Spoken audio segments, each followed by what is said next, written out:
His career spanned decades, but former Western State head coach Dalton has never forgotten the important things in life. I approached him with the fact that I was going to propose to my wife, and he basically told me that it's about damn time. I better get it going.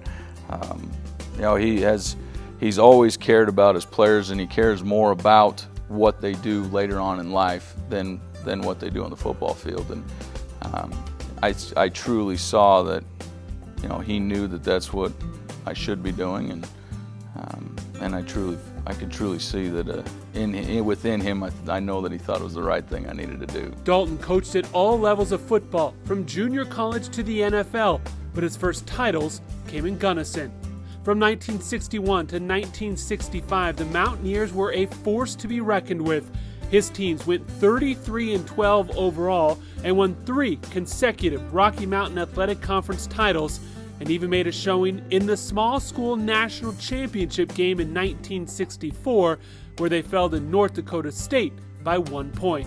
Just the approach he took every day, his commitment to not only the sport but his players, it was unwavering, and it was unquestionable to anybody that had been around him.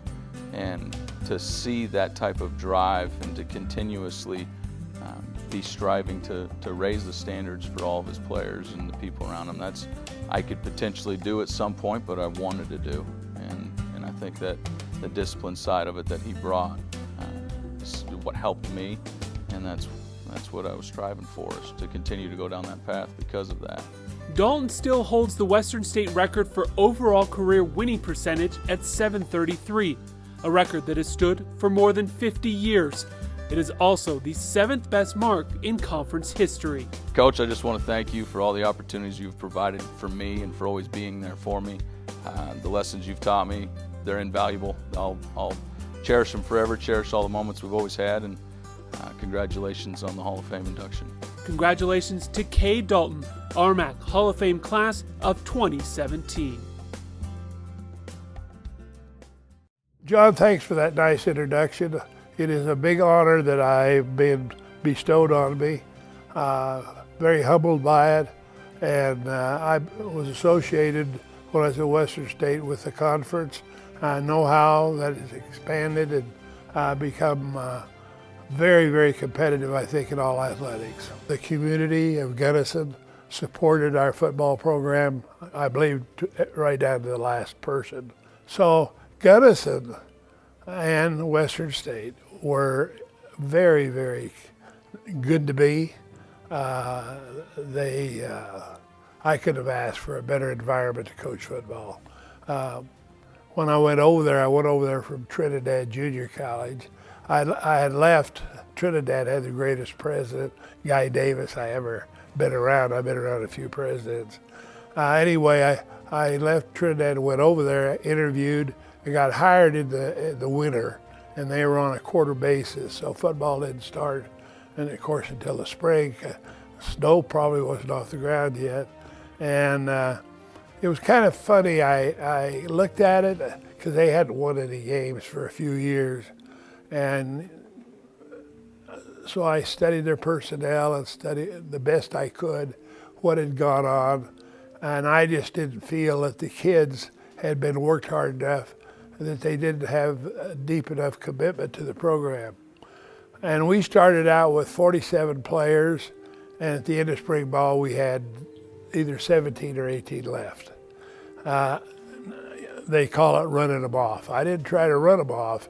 I made the program as tough as I thought it should be, and those that could meet that standard stayed, and those that couldn't dropped off. The only thing I tell you about Gunnison I didn't like was we got a lot of snow.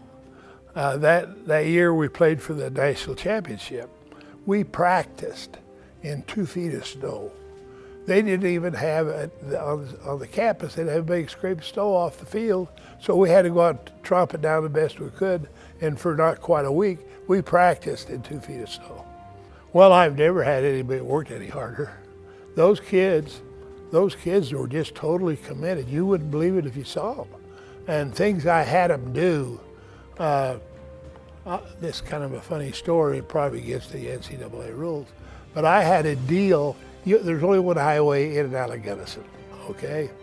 And so I went down and I had a conversation with the guy that sold bus tickets at Continental Bus. He stopped there once a day.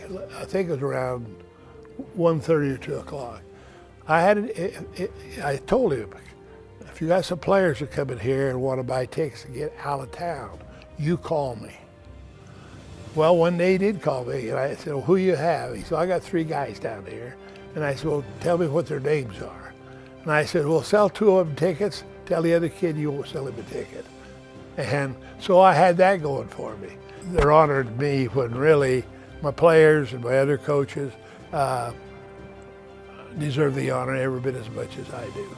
But I really appreciate it.